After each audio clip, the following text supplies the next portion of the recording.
Turn up the volume and free your mind, because this is the Humans 2.0 podcast, hosted by Mark Metry. What you feed your mind every day will shape your future.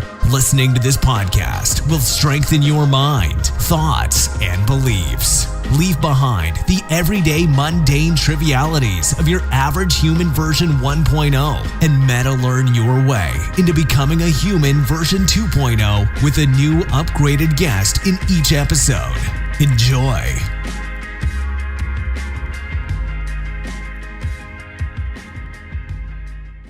Man, have I got a treat for you all today. Ira Israel is a psychotherapist with a graduate degree in philosophy, religious studies, and psychology.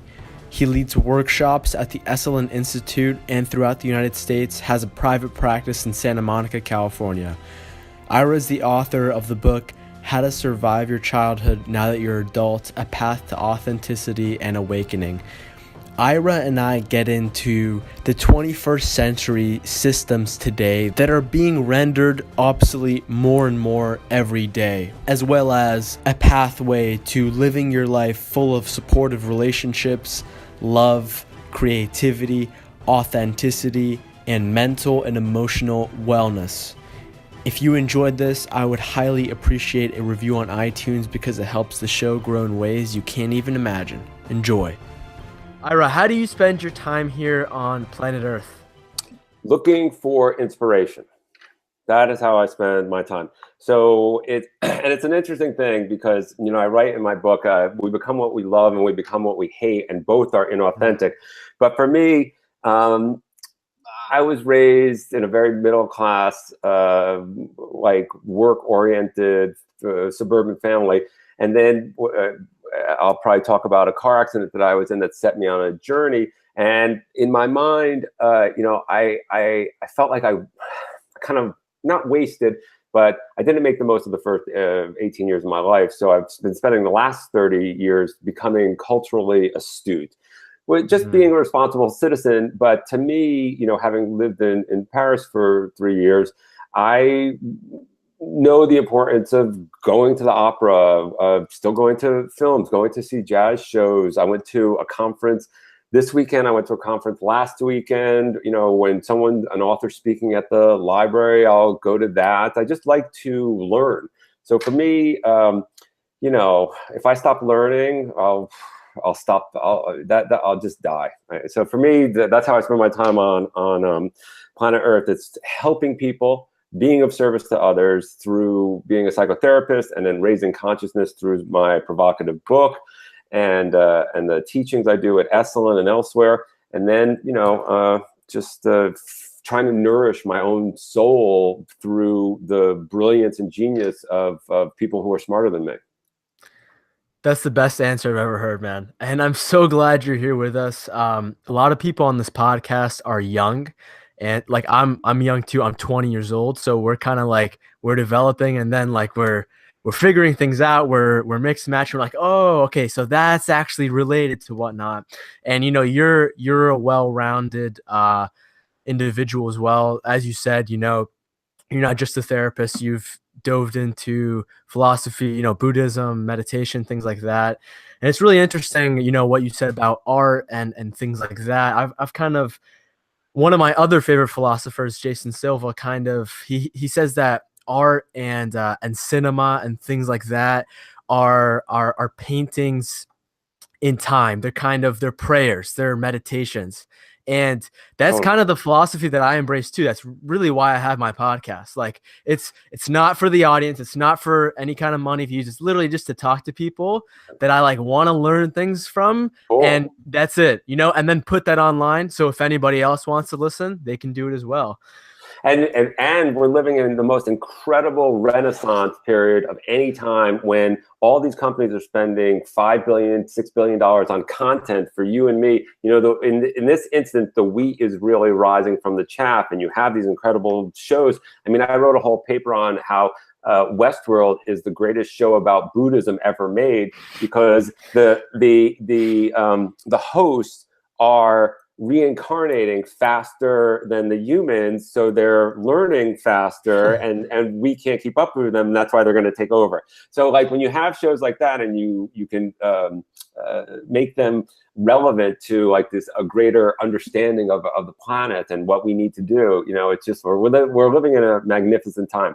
The other comment I wanted to make is that the one thing I love about millennials is that you guys know that on your deathbed, you will remember experiences, but not material possessions. So my generation was all about like, let's have 3 cars, let's have 2 houses, let's have this fucking, and I want this, and here's my handbag, and what, and they do all this. It's called affinity grouping. They're like, oh, I have a black card or whatever. You guys have it down. Like I have a lot of patients who are like 20 years old. They're like, they vacation like Europeans. They're like, it's important. Like, I want to go to Sri Lanka. I want to go to India. I want to do this. I want to do that. So I admire the millennials for many reasons.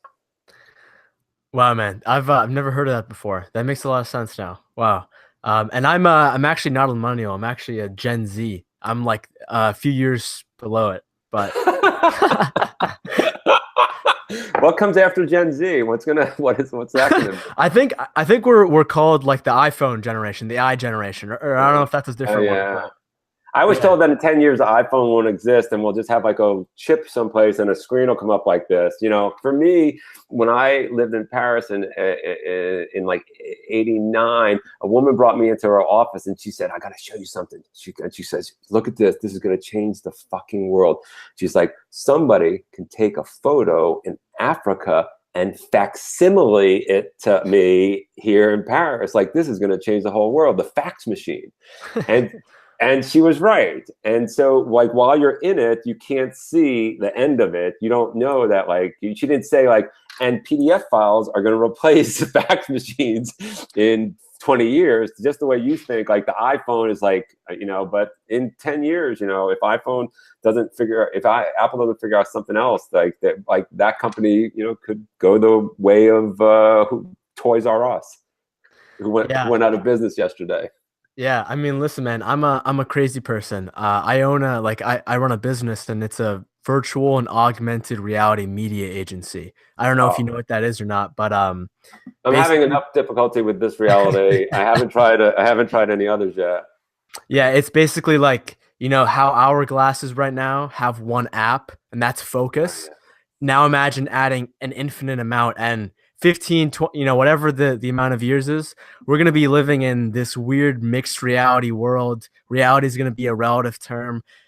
The entire human condition, I think, is going to change from that point on. And yeah, like I don't want to get too much into that subject, but I read your article and I thought it was really interesting, the one on the internet and government and capitalism. And when I was reading it, you brought up so many excellent points, and I think about those things on a regular basis. Great. Personally, I maybe would have like framed it like if I was writing it in a more true optimistic sense, because I think it's good, ultimately good. Yeah, do you just like, do you want to give some thoughts on that article? And sure.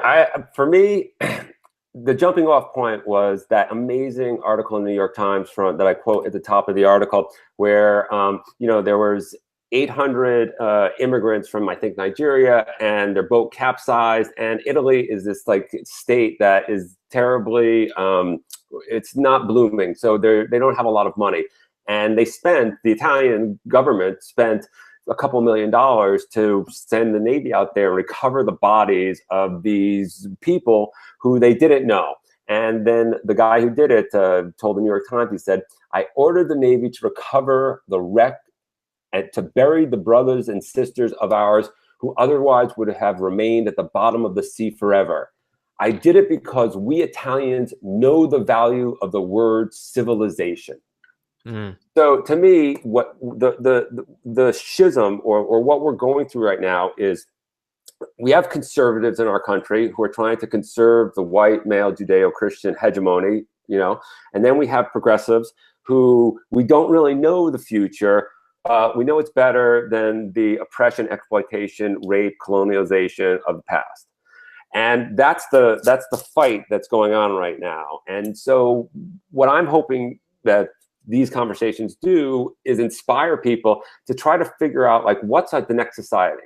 Like, okay, so the family unit based on Christianity, that's bullshit. That's dead, right? We're not raised, our school system, totally fucked.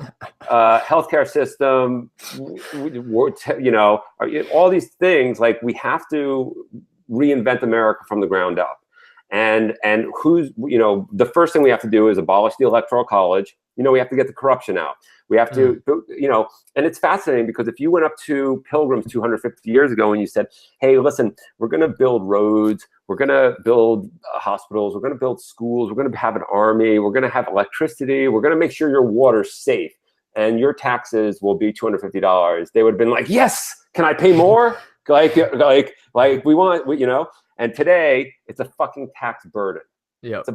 You're living in the safest country with the most privileges of any human being. And every, April 15th is coming up and everyone's sitting there like, fuck the government. Like government sucks. Like I'm with Bernie Sanders or I'm with Donald Trump. It's all corrupt, right? But no one has a solution. So like let's figure this out. Like how can we make the earth thrive? How can we make people communicate in more compassionate ways? How can we make our economic system more equitable so there's less disparity? And how can we all live amazing lives and be inspired and passionate every day? Dude, I don't think you could have said that better. Like we're living in like this really weird time where, just like you said, everyone's like, on one side, people are saying like, screw the government and all this stuff. And at the other side, though, I feel like we're doing things in favor of the government in a way that's not, you know what I mean? Like we're just, it doesn't make any sense whatsoever. I'll go out on a total fucking limb here and then you can reel me back in.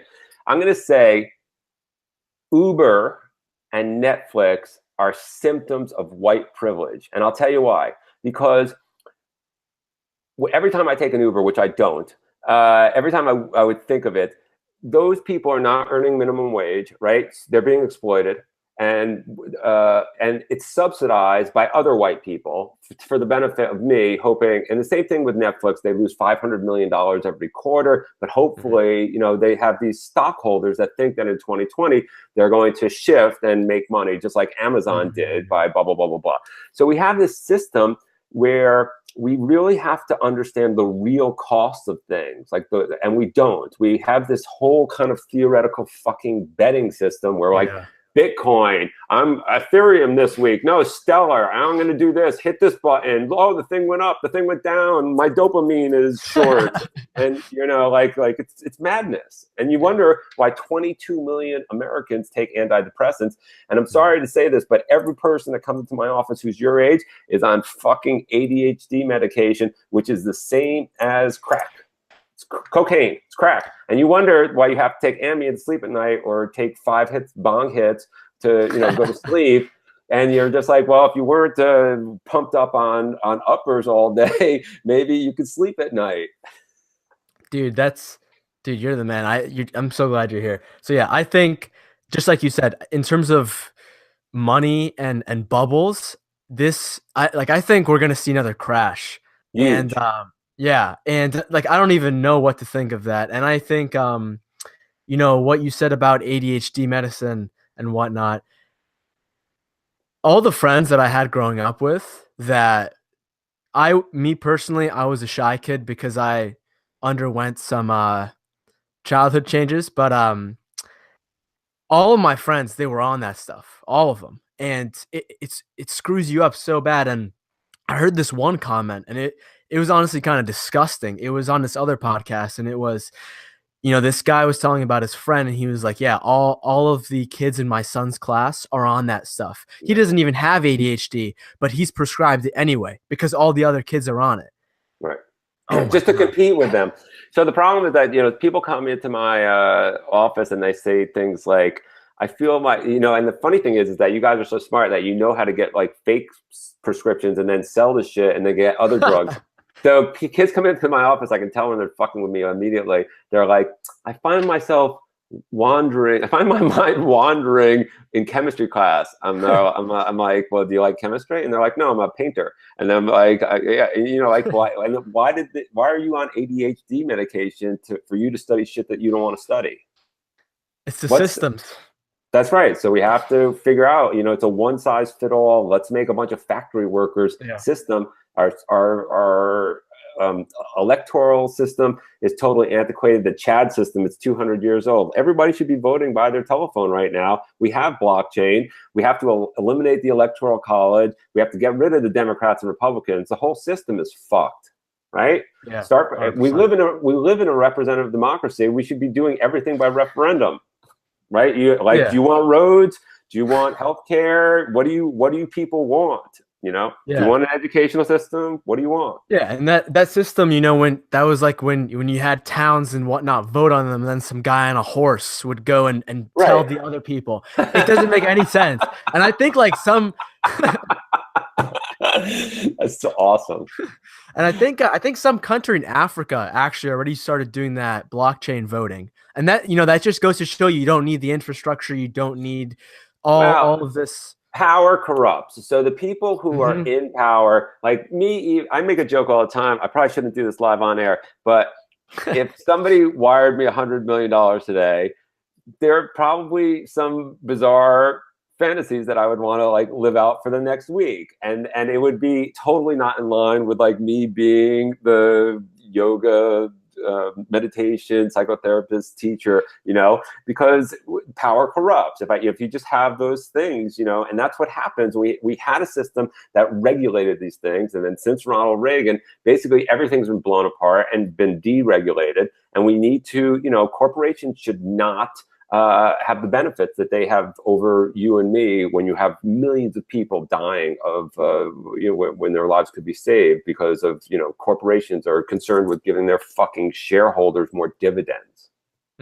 Yeah, and I don't know who said this, but it's the system is inherently broken because it relies on a perfect human, which doesn't exist. And what you said about that, to me, like, I think there's like a nuance though, because like whether it's deregulation or regulation, either one, I don't think with this system is going to work. Because like a lot of people talk about regulating corporations with this system, that clearly doesn't work, because corporations basically own the government. Right. And also, they're designed to try to skirt these things. When you have, Apple having like a one-room office in the Netherlands, so they don't have to pay taxes here, and that would, when you have these people who go to school to find out how to skirt their fucking civic responsibilities, like, of course, the system's not going to work. Capitalism is based on exploitation and oppression. And so the problem is that, like, how can we figure out what the next system is? Nobody went up to a feudal lord and said, someday, there's not going to be serfs and you're not going to have to, do this and protect your land. There'll be factories and people will be paid in pounds and things like that. Nobody can see the future, but I don't see a lot of people working towards the next economy. And that's what we really need to do. We need to relearn how to live together because these devices are fomenting alienation. I say in my book, mirror neurons don't fire via text message. We need to be in the same room with other people. I say also one hug equals 1 million Facebook likes. Like we need to hug. We need to hold hands. We need to throw frisbees. We need to do these things. And when I take classes at UCLA and I see all the kids with the head at the 45 degree angle and they're just on their devices, and I just want to shake them and give them a hug and say, like, stop the madness. This is not, you're not going to get your emotional needs met through a device. Yeah. And like, to me, the way I think about that is, I think it's a tool, and as any tool, it's highly dependent on the user. And, this stuff is so new. Nobody knows the right way to use this. Like, and then like kids that are coming out now, their parents didn't have this stuff. So just spend all night on their Instagram swiping away, and their bodies are gaining all sorts of stress, and the human machine body is not working as properly, and then that's manifesting into all sorts of different issues. Well, And it I was very think telling. Sorry to interrupt, but it was very telling a month ago when a couple of Facebook and some other executives came out and said they wouldn't let their kids use Facebook. yeah. That's brilliant. I mean, this shit is addictive. Yeah. It's super addictive, because like the way that I think about that is like we're now living in an age where like so like if you just step outside of this, like if you just, let's say you're an alien, you come to planet Earth, Right. and then you just look down, you see like these weird hairless apes with shoes on, and then but the thing is they're all carrying like this 3D rectangle, and then that 3D rectangle has the ability to show them whatever it is they want. Right. And that is super addictive. And I don't think it's necessarily, this app or that app. There are definitely apps that are better or worse than others. But I think it's just this weird nature where our primitive instincts are being taken over. They're being taken advantage of. And we don't know how to best combat that. And I'll segue right into a piece that I wrote on mindful sex, where I say if aliens came down from another planet and put the word sex into Google, they would think that we were very confused. Because it's the stuff that's on the internet. If you try to learn, if you're an 11-year-old person and you're like, "Mommy, what's the word sex mean?" She's like, "Not now." And you go put it on your fucking iPhone, like sex, and you see what people see, like you would be like, "Wow.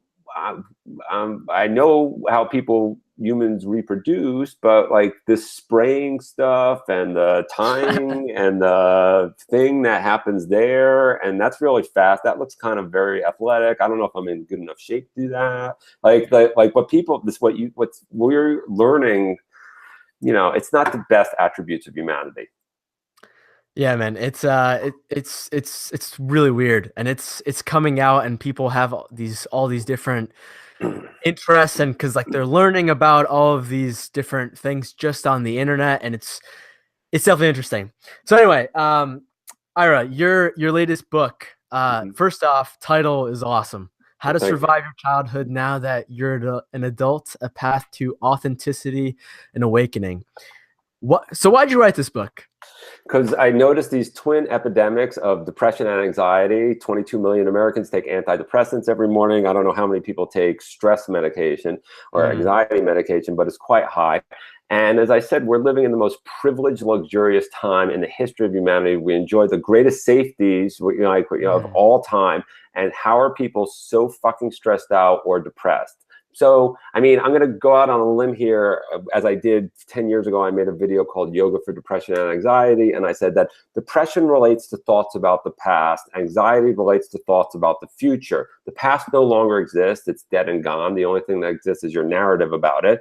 And the future doesn't yet exist. The only thing that exists are your expectations about it. So how can depression and anxiety exist? So I wanted to look at human consciousness, and just figure out like there's certain attributes of the human mind that we really need to take into account when we're discussing psychology. We need to really put philosophy back into psychology, philosophy of mind, and understand like you can't tell the mind what not to think. If I say, "Mark, don't think about that terrible thing that happened," the way your mind works is it puts it in and then takes it out. So, it's just an odd attribute of the human mind. The other fucked up thing for me is the prefrontal cortex. It's binary. It divides things into black, white, girl, boy, tall, short, good, bad. The world's not like that. The world's amorphous. And Kant thought that, your mind basically breaks things down into two categories, space and time. But from my studies, there's no such thing as time. Time is a construction of human consciousness. There's no past, present, or future out there. It's in my mind. And the same thing, like I'm really interested in how we break things up into terms of like distance, height, color, those things. We need to take into account all those things. And then, as I talk about in the book, psychologically, we have this fucked up system of raising children in our society, like normal, what we consider to be fucking barbaric right now. Like if you go to Nepal, you see a woman who has her baby in her satchel for 4 or 5 years. They sleep with the baby's on their body 100% of the time, except when they have to, get rid of the poo, and that's it. And now in our society, you know, you put a baby down like in its own room, that's a sign of wealth, like that your baby has its own room, and you have 6 different midwives and doctors, and they're cleaning all the stuff so it looks like a Purdue chicken before it actually goes into the mother's arms. All the stuff is off of the baby, and it's totally, you know, you have to take a look at the ramifications of these things. So this is attachment theory, and I'm glad that it's coming back into vogue, that people are studying it, because I think that you have a basic paradigm of how the universe operates in you before you learn language. So there was a guy down here in Venice, Yanov, who John Lennon went to go see. He had the Primal Therapy Center, and he said the first time you put a baby down, the baby thinks, you're killing me, right? And so this is a betrayal wound, a core abandonment issue. And it's very interesting in our society because you're seeing more and more people who are like, I don't need a boyfriend, I don't need a girlfriend. I have this situation where I have a friend and we fuck once a month, and that's just as much as married people. So why do I have to, you know, worry about another human being when I can just do my thing with her or him like once a month? It's the same thing, right? So we have all these situations in our society today, like negative self-talk. And like, you were not born with any negative thoughts in your head. You were born just like, I'm a baby, I'm totally dependent on you people, and I want to be loved unconditionally. So I'll kind of be cute and please let me survive. And, you know, we're saying like, okay, use a fork, you know, don't run out into the street. Don't do this, don't do that. And then, you know, 35 years later, you have an epidemic of people like, I'm not good enough, I'll never amount to anything. Oh, I can't believe no one likes me. You know, I need to be taller, I should do this, you know. So the book is just all about capitalism, our educational system, romantic love, and just asking questions like, if you're suffering from depression and anxiety, instead of thinking there's some fucking rogue gene that afflicts only Americans, why don't we look at our school system? Why don't we look at competition? Why don't we look at, you know, how stressed out kids are when they go to university, come out with $26,000 worth of loan, then buy a house and then have $222,000 worth of loan, $4,000 worth of credit card loan. And, you know, you're living in a society where, you know, people are like hamsters on wheels and they can't get off. They can't, you know, and you know, once you get on that train, there's no way. You're just on it, and then, you know, you get cancer and die. Yeah, that's very accurate. One thing you said we understand or we have some sense of the universe before language gets built in. Is that kind of like, based on what I understand, the mother's stress can affect the baby, and then there's 100%. Even things like intergenerational trauma too. Yeah, totally. Wow, that's crazy, because that's, you know, there's a lot of young people that watch the show, and I just, like, right now I'm 20 and I'm like trying to make sense of things that happened in my childhood and based on what I know, and it's really interesting. Like, so this is what I would say to help you and the young people. You have no clue. Even if you ask your parents, you know, was I breastfed? Was I wasn't? Was I whatever? Like, it doesn't matter. What you need to do is create a narrative about like who you are today based on that. And it could be dynamic, but you have to say, hey, you know, I think the world's an inherently secure place, and I'll lean in to problems because I trust people. Or you have to say, you know, I'm kind of afraid of other people. I'm really an introvert. I'm suspicious. And I think if I turn my back, someone's going to stab me. So, you know, it's hard for me to lean in because I've been fucked so many times.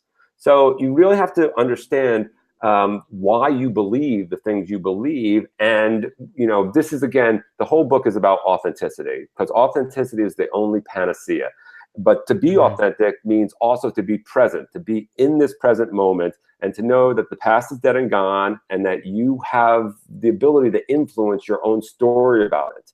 You know, there's a video out there where I talk about this course I took where you had to recount the story of your life. And my face was blown off my head and my femur was shattered in a bad car accident when I was your age. And that's what put me on this path to studying philosophy and psychology and art and literature for the past 30 years. But I used to go to bars, and I don't know if you can see it, but there's a pretty big scar on my face, and I have a very big one on my leg.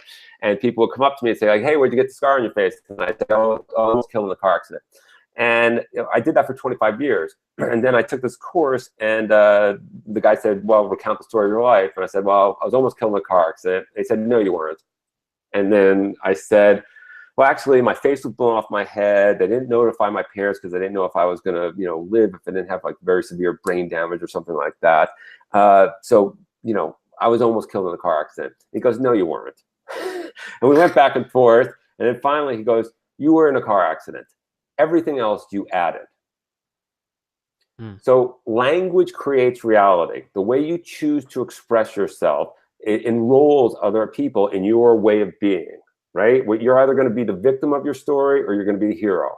And really, you want to be as authentic as possible because you want other people to not be assholes. You want other people to show up and be loving and vulnerable. So you have to like drop that macho facade or drop that helpless facade or drop whatever fucking facade got you through your childhood and helped you get your emotional and psychological needs met when you were 7. Fucking great. I'm glad. If you were the cool guy, if you were the whatever, when you were 7, 12, that's great. But now that you're an adult, you live in this incredibly luxurious society where you have the freedom. You're not running from lions and tigers. So you have the freedom to decide who you want to be and how you want to make a difference in the world and what kind of loving relationships you want to have. So do it. Yeah, man. Wow. I recently started this this different series on my podcast, and everything you just said about making your own narrative and how you think about the past and present and what actually is that, I 100% believe in. And I can share this because this kind of recently happened to me. I basically put on a facade after I moved from my 2nd grade school. And what happened was I had so many best friends. I had it all. I was selling Pokemon and baseball cards. I was, eating cookies. I was one of the smartest kids. I moved and I kind of created this mental prison for myself where I didn't want to get more friends because of I didn't want to be hurt again. So I put on that facade all the way until high school even.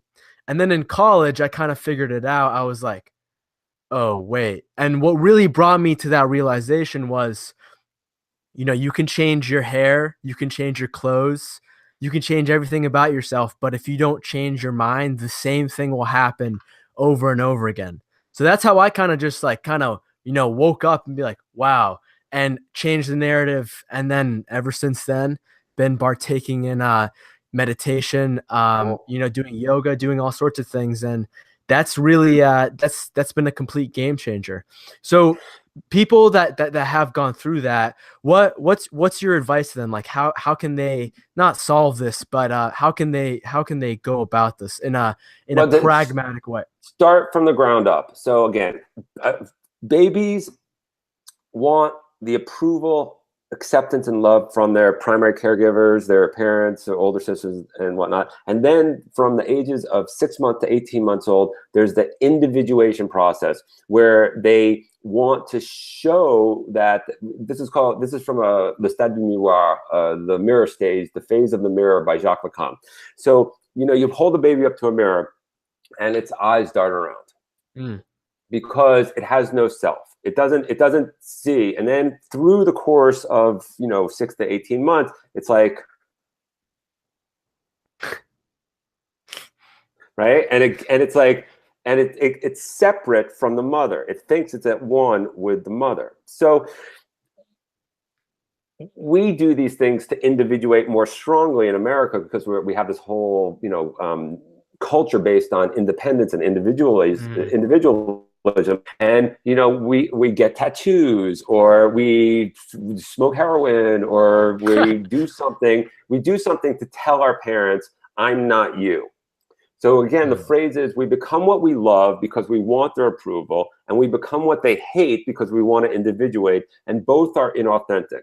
So to answer your question, I would say look at your character traits and decide which are the ones that you espoused in order to gain the love, acceptance, and approval from your parents, grandparents, older brothers and sisters and teachers when you were 7, 12, whatever.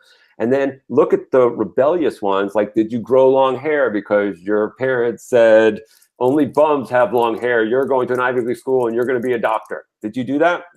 Maybe, maybe not. Like, did you get a tattoo? Did you try marijuana when marijuana used to be illegal? Like, what did you do to tell your parents, I'm not you, right? So again, at a certain age, you got to pull yourself up by your own bootstraps, which means you have to say, this is who I want to be. This is the life I want to live. These are the activities I know will keep me at the high end of my happiness spectrum. Loving relationships, eating correctly, moderate drinking instead of binge drinking, exercise, sleeping correctly, limited time in front of the screen, things like that. So all these things are scientifically proven. You can look them up on the internet, like what makes people happy, right? Like meditate, go get a hug, do something, for other people, walk a blind person across the street, read a book to a child. Like those things make people happy. Like if you're looking at your fucking Bitcoin stocks at the corner of your screen, that does not make you happy. That keeps you stressed out, right? So like doctor, it hurts when I go like this. Don't go like that, right? That's the joke. So like we know these things, just implement them in your life. Stop being on autopilot. Take yourself off, however you want to do that. And for me, meditation and yoga changed my life. I'd be in jail if it wasn't for meditation and yoga. And I know it's the best thing I've heard all day. No, seriously, because I have to tune in to that higher self. I have to just calm the mishigas, the craziness that would normally go on, because it's all misinformation. Most of your thoughts are redundant and most of them are negative. Your mind has a negativity bias because that's what kept you safe. All those negative prejudices, those fears, all the bullshit in your head is what kept you safe when you were 4, 11, 16. And now all those same thoughts are hindering you from having the authentic, loving relationships that you really want. So so to answer your question long-windedly, that's what you need to do. You got to sit down and figure out like why you became this person. And then you have to make tweaks. You have to be like, you know what? I need to apologize to that person. Or I need to call my ex-girlfriend and tell her I was a fucking ass. Or I need to do this, or I need to do that. And you figure it out. It's funny that people call me the guru of no gurus. Like, I don't have the answers. I had to go on a very long, arduous journey, and do a lot of interesting alternative therapies for the last 30 years to figure out my shit. So I don't know what's going to work for Mark or for any of your friends. But like, there are things out there you can look on the internet. That's one of the benefits, and you can figure out, like, oh, what is this meditation thing, or why do I need to stop eating high fructose corn syrup, or simple shit. Yeah, 100%. A few things on that. Few episodes ago, I had one of the world's leading experts on body language and human behavior, and he told me the same thing. Our brain creates these super simple models, and for some instances that's good, but in today's age, not really. And like he talked about it just in terms of how we view people, and he said that our brain has 4 different categories. The first one is friend, enemy, and then I think the third one is mate, and then indifferent. And then oftentimes it makes that in a split second without hearing the other person talk. Second thing, it's mind blowing. So again, as you said, we all know what the good things are. We all know that, and if you don't, you can look it up. But to me, this path that I often get down with people that don't have their head screwed on right, they often say things like, "I'm not motivated to do that," or things along like that, which don't make any sense to me whatsoever. Life is so short. I mean, is that if that's not the best motivation? And I think to me, like the way that I think about that, I think it just comes down to like they're putting their energy in so much shallow, empty stuff like Yeah, video games, right, pornography, like all sorts of things like that. And they don't understand like their value structure is messed up because they don't right. have enough awareness, right? But Or the quote for me from Jacques Lacan is language thinks me. Language mm, thinks me. So I'm really fascinated with pedagogy and how we learn things. I make a joke all the time. I say, you can't teach anyone past the age of 10 years old anything, but you can inspire them. And for me, the internet is this huge gift because I get to go down rabbit holes. Like when Lord got on stage, and she said that, Kate Bush wasn't coming to Coachella, and it just like, it opened up this whole world for me because Kate Bush is one of the greatest artists of all time, but she has a fear of flying. So yeah. so she's never been to America. But it's great that Lord, introduced her work by playing her songs, at Coachella before the show and things like that. And for me, I spent 4 days watching like German documentaries from the 1970s on Kate Bush, 1979, 81, things like that. And so, everybody can find, we have a whole a canon of literature. And we have amazing new stuff, and you can just go on Medium or any of these websites, and you can watch things, you can read things, you can listen to great music. I watched that documentary last night, Wild Wild Country, on Osho, and I was totally blown away by the music. This guy Brocker, somebody, and I wrote to him. And I went to his website and I wrote to him. I was like, man, your music really made that whole documentary. Like, you should be really proud of yourself. And the guy wrote back, and like he's gonna send me a CD in a couple of weeks. Like, it's like we live in this incredible world where everyone's available. You can kind of walk up to everybody. There's just like you could call somebody. People write me letters like, I'm depressed all the time. From whatever. I Skype with them for free. I'll send them my book for free, and I'll do anything to help. Because if anyone's brave enough to say, "Can you help me?" then you better fucking show up for them. Yeah, yesterday I was on LinkedIn, and I'm taking advantage of the technology. Yesterday I was talking to a billionaire that's hopefully is coming on my podcast. Cool. Never in a right? Like never would you ever be able to have access to that. Right. And like, sure, the technology it can be bad and there's all sorts of bunch of bad things, but also it's here, might as well use it for the good and do things that, Yep. past limitations and whatnot.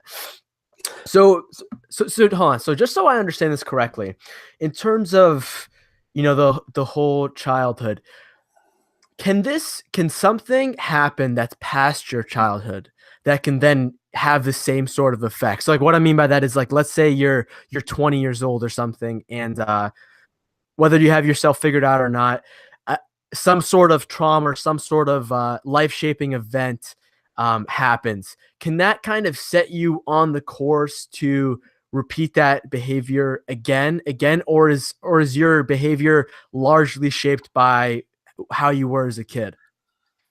It's not largely shaped by how you were as a kid. It's based on how you assimilated all the traumas and made sense of them, and then developed this defense mechanism that became your personality. Okay. And so it's we have complete. Well, this is an interesting thing. I don't know if we want to get into this. We have a lot of free will. Let's say it's 90%. But for me, there's also this thing called karma, and you can't put it on a scale and measure it. But there's some things that are just unexplainable. You just know some people who are fucking morons, but they're wildly successful. Or, people who are like super smart and super cool, and they're just not making it. Like, so I always like to think that there's some karmic, why good things happen to bad people, why bad things happen to good people. There's a sliver that is beyond your control. On the other hand, the 90% that is within your control, you should really work with. So if you notice patterns in your life, the ways you are showing up in certain situations that might be replicating dynamics from when you were 2 years old, and so all of a sudden you're triggered, and your fight, flight, or freeze mechanism, your lower brain like kicks in, and and a lot of our interactions in capitalism, like really, you're kind of, I have this weird term called hovering. I'm looking out the window right now, and I can watch dogs like sniffing each other's asses to do what that gentleman said. Like, is this a friend? Is this a foe? Am I gonna have to run? Can I outrun it? Can I fuck it? Can I play with it? Is he gonna try to eat me? Am I gonna try to eat him? Like, and they do this thing called hovering, and we do that too as humans. And you're right. The other gentleman who does the body language, we do suss it up in a heartbeat, and we're wrong sometimes. So, like, we have to be able to, this is what authenticity is. This is why meditation is so, it's like clearing the hard drive, clearing the cache, so you can say, oh, wow, that person looks different from me. There was a guy teaching with Noah Levine a couple of weeks ago. He was a Jewish guy like me, probably my age, had fucking all tattoos all over his face. Everything was tattooed except for his ears, all the way down his whole body. And to me, I have a lot of different thoughts about that. Like those are very serious decisions to make. The guy, Josh Corda, brilliant, like super, like you thought if you close your eyes, you think you're listening to a university professor, and then you open them and you're like, wow, like that. And I emailed him and he emailed me, and we're gonna at some point in time, because it's one of those things like I don't get, but I'm curious, right? So again, it's about you and I are totally prejudiced. You got to be able to, you have to be able to say that. You have to be able to say like, yeah, if I see a 600-pound, person across the street with a knife, I'm prejudiced. I'm gonna walk the other way. That's with a prejudice. I'm prejudged. So your prejudices keep you safe, but also, as I said, they're affecting your even your normal relationships, because you have this fear of getting hurt. So you become avoidant, you become indifferent. You're like, oh yeah, man, I'm not worried about that and things like that. But then you're sitting alone at night, binging on Netflix, masturbating, and going to sleep. Like you have to find that middle ground where you're like, I want to show up. I want to have loving relationships. I want to have people who support me. I want to know that people have my back, that I'll be there for them and they're there for me. Because that's what makes the world make sense of all this craziness, that we can connect with other human beings. Yeah. A lot of things. This stuff isn't the answers might be complex or whatnot, but I think everything you need to do is pretty simple. Like meditate, exercise, put natural things in your body. I did that, and about maybe like 4 months later, I stepped outside and I was just looking around. Everything seemed completely different. And it was like, like on like the YouTube, the quality, like the 240p, life went from like 240p to like 1080p. It's great. Feel myself breathe. I'm like, oh, and like that's when it clicked in. I had another friend started meditating and like deep breathing, things like that, and we were walking, and he was like, I think I'm feeling my feet touch the ground for the first time in my life. It's mind-blowing stuff. And an interesting note you said on free will. The way that I think about that is I think we do have the power to make our own decisions and whatnot, but also at the same time, it's kind of like, we're a baby sitting on an adult's lap when they're driving. So like we're holding on to the steering wheel, and like we think that we're controlling it, when in reality the adult is controlling that. Well, if I can reframe it for you in terms of physics. Mm-hmm. There are probability waves, right? Mm-hmm. And so there's a probability wave right now that an elephant falls from the sky and kills me. That's a very low, the convergence of probability waves so that actually happens is very low right now. So the human mind cannot process that much information of, what's going on out there. There's that metaphor that people use: a butterfly flaps its wings in Osaka, and there's an earthquake in Peru. Like, we don't know all the influences. We just have to keep our side of the street clean, which means we have to show up as our highest self in all, because that'll help the convergence of probability waves act in our favor, it's in your own best interest, no matter what, to just always be able to tap in with your higher self and make a compassionate decision, rather than, your ego says like instant gratification. I'll do this terrible thing, and then you have like love on this shoulder, and you're like, I want, like this is what you want it to say, beloved, on your tombstone. You don't want it to say whatever the fuck Harvey Weinstein's tombstone is going to stay. Yeah. See what I'm saying? 100%. And like your true self, that reminds me of one of the leading minds on like addiction and trauma, Dr. Gabor Mate. Mate, yeah. Mate, yeah. And he says that the trauma isn't actually the thing that happens. It's the separation between your true self, where you make a snap, or whatever ends up happening. That's mind blowing. And to him, he defined trauma as something that shouldn't have happened that happened, and something that didn't happen but should have happened. Right. And like that just leads the way. And for all sorts of introspection, and traumas can't be compared. And it's really that part to me is really interesting, because I'm like, that layer of perspective is like just being formed in my head, because I just had no idea my entire life. Well, you see, that's the whole thing about language creating reality. If I walk around and say I was almost killed in a car accident, I'm a victim. And so there's a scene from Chinatown where Jack Nicholson's sitting there, and in the actual filming of the movie, Roman Polanski takes a knife and puts it in Jack Nicholson's nose, and they were shot it so many times and they couldn't get it right. So Jack Nicholson was just like, "Fuck it, just do it." And he literally like cuts off like Jack Nicholson's nose. He cuts it open and blood spurts all over. It's horrible. So you cut to the next scene, and Jack Nicholson is sitting there with John Higginbottom in the office, and the guy's kind of just sitting back there, and he looks at this big bandage, bloody, on Jack Nicholson's face, and he goes, "Wow, that looks like it really smarts." And Nicholson goes, "Only when I breathe." So it's like I have the scar from here to here. Whenever I open my mouth, whenever I breathe, whenever I'm awake, like there's pulling, there's discomfort. And for years, I walked around like fighting reality. Like I had an adverse, like there's nothing you can do about it. There's no, I can't make my face longer. It was put back on my head that way. And this is what I get. I was 18. If I live another whatever, I got, So I did this course, another course, and finally I just flipped it and I said, I'm supposed to have these scars on my face. I'm supposed to. I mean, like, why fight reality? Like, if you walked in and you saw your best friend sitting on the couch trying to jam a square peg into a round hole, you would say, "Hey, stop it. That's crazy." And that's what your mind does all day long. Your mind is trying to change the fucking past. And this is what creates human suffering. Okay? This is the secret that us civilized people are learning from Buddhism, that you are the cause of your own suffering, through your desire to avert pain and cling to happiness.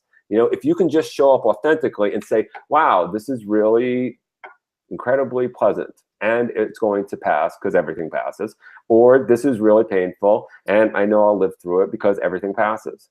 So like that's but our minds cling on to, "Fuck, if I wasn't in that car accident, if I'd be happy yet now. If I went to Yale, I'd be happy now. If I won the lottery out there, I'd be happy now. If I had sex every day, I'd be happy now." It's all bullshit. It's not happening. Change the things you can and accept everything that you can't change.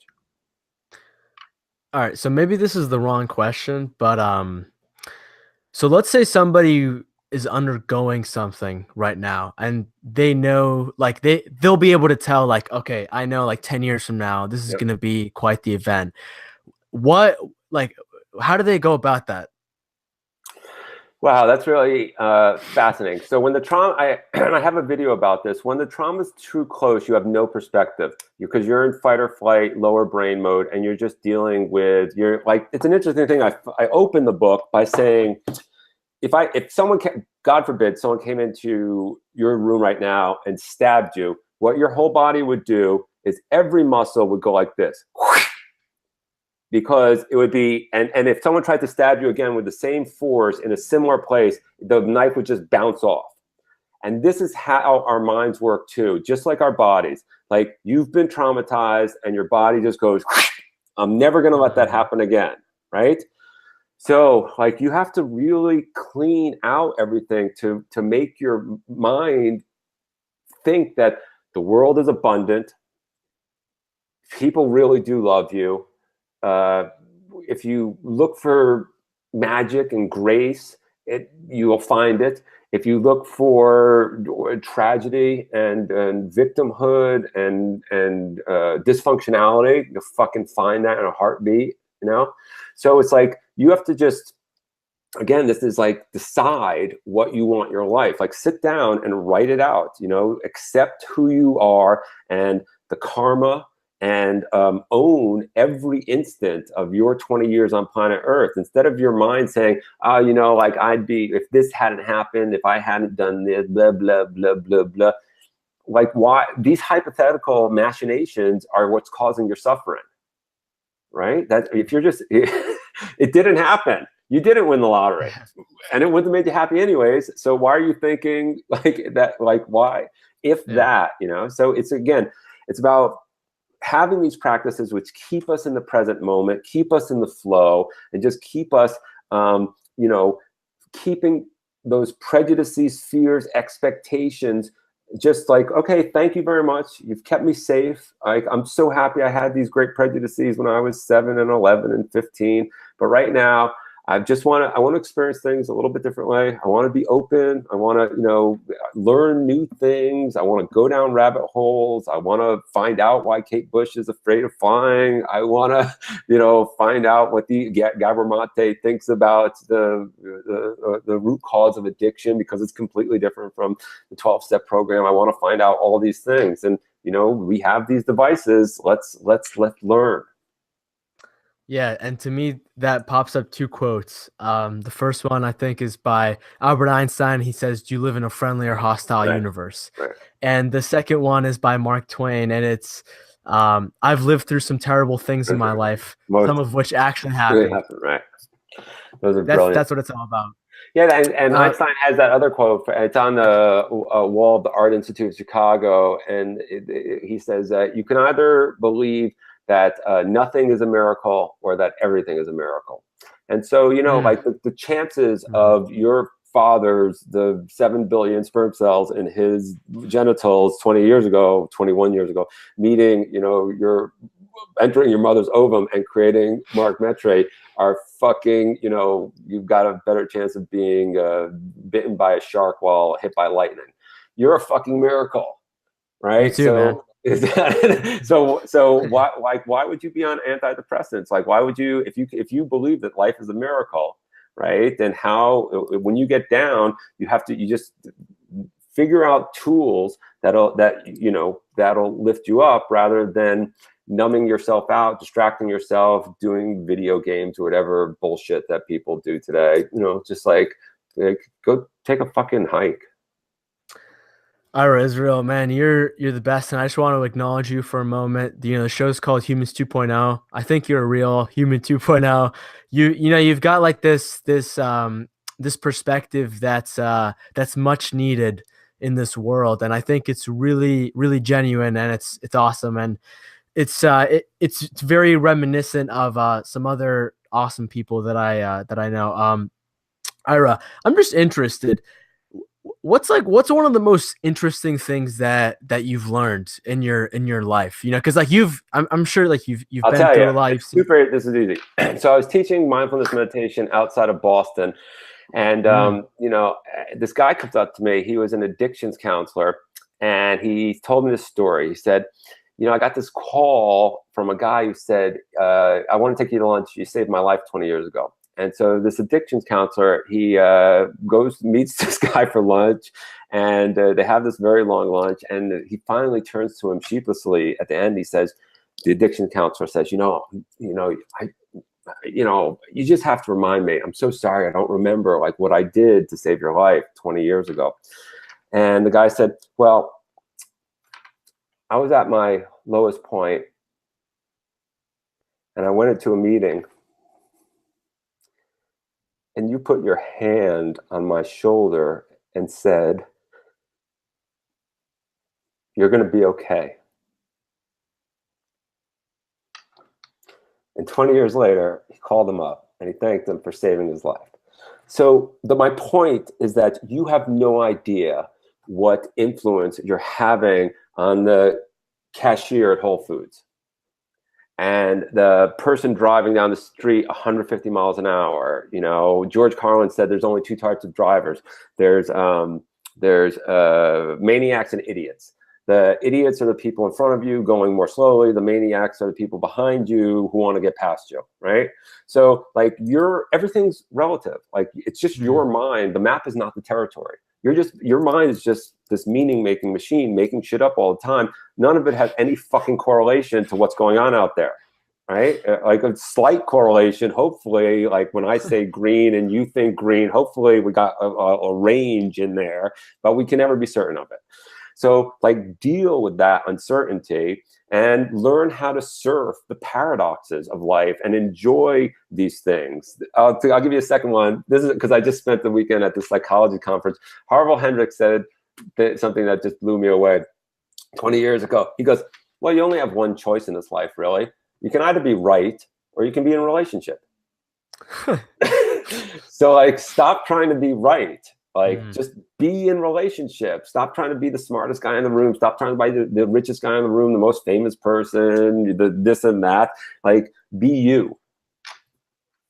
I love it. Ira, where can people go to talk to you and check out your work? www.iraisrael.com has the portal to the book, and there's tons of them.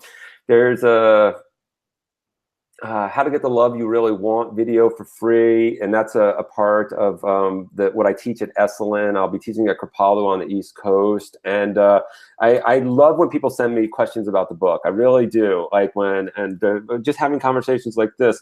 So you know, we live in this world.